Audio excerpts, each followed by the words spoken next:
Truck Month is back at Denoyer Chevrolet, and we're unveiling a deal like never before. Put yourself in the driver's seat of the all-new 2014 Silverado LT Double Cab. All the comfort you like, all the power you need. For just $269 a month, get the advantage of Denoyer's huge selection, quality service, and our exclusive Tires for Life program. Find new roads at Denoyer Chevrolet, Stadium Drive, Kalamazoo, or scroll our lot at denoyer.com.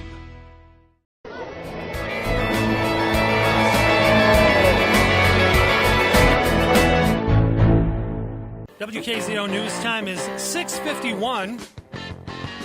45 degrees in Kalamazoo. It is 44 in Plainwell. Kalamazoo Marathon Weekend. Borges Run for the Health of it. And, if you're not prepared to run and don't do the proper stretching and all that kind of fun stuff, injuries can occur.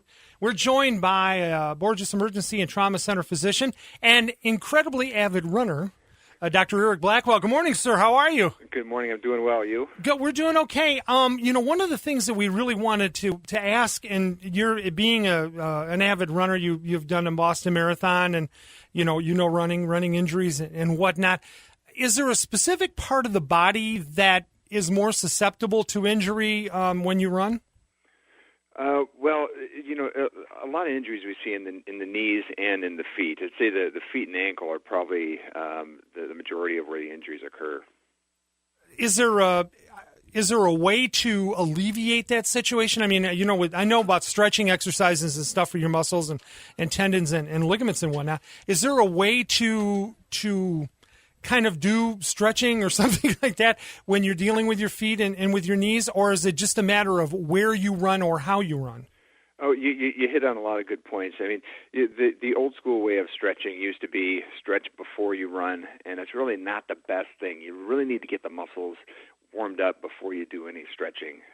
So even after a run is a better time than before the run to do the stretching. And there are a lot of other things actually to do. You mentioned, changing the surface where you run is real important. A lot of people run on the same side of the road all the time, and just that little grade that's there can cause some injuries to the knee and to some of the tissues in the lower legs. Talking with Dr. Eric Blackwell of the Borges Emergency and Trauma Center. As an avid runner and a physician, he knows running and running injuries.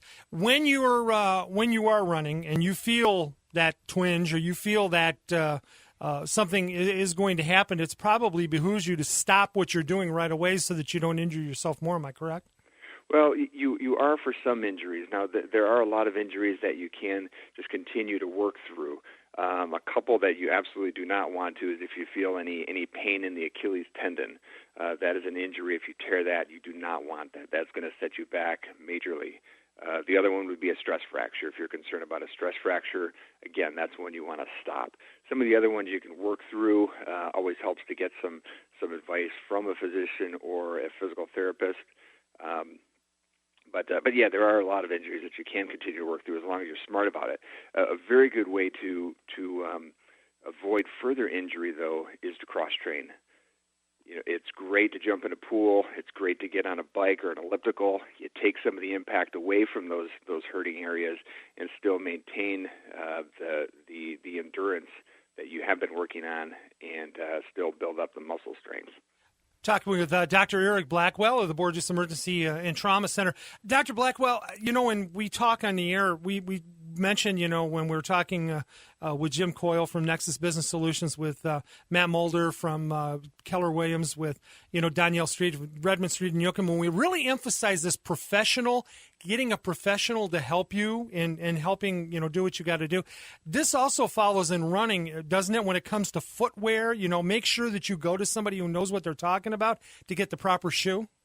Absolutely. When I first started running, I didn't think there was that much importance in that area, but there is. Each shoe is different, the quality, the makeup, and it all depends on what kind of running you do, where you do your running, and the way your foot moves with each step. So it is actually very, very important to get the proper footwear to help avoid injuries. Dr. Blackwell, I know you're an avid runner. Are you going to be participating in the Borges Run for the Health of it this weekend? My plans were to be there. Unfortunately, I have to work. I did just get done with Boston, but the Kalamazoo race is an incredible race. I did it the first year and loved it. Did the half with my daughter a couple years ago, and it's a great event. And I'm really sad that I have to work. I want to ask you quickly before we have to let you go. What goes through your mind when you're racing 26.2 miles? How do you keep yourself going throughout the entire race? Usually I'm asking myself why I'm doing it.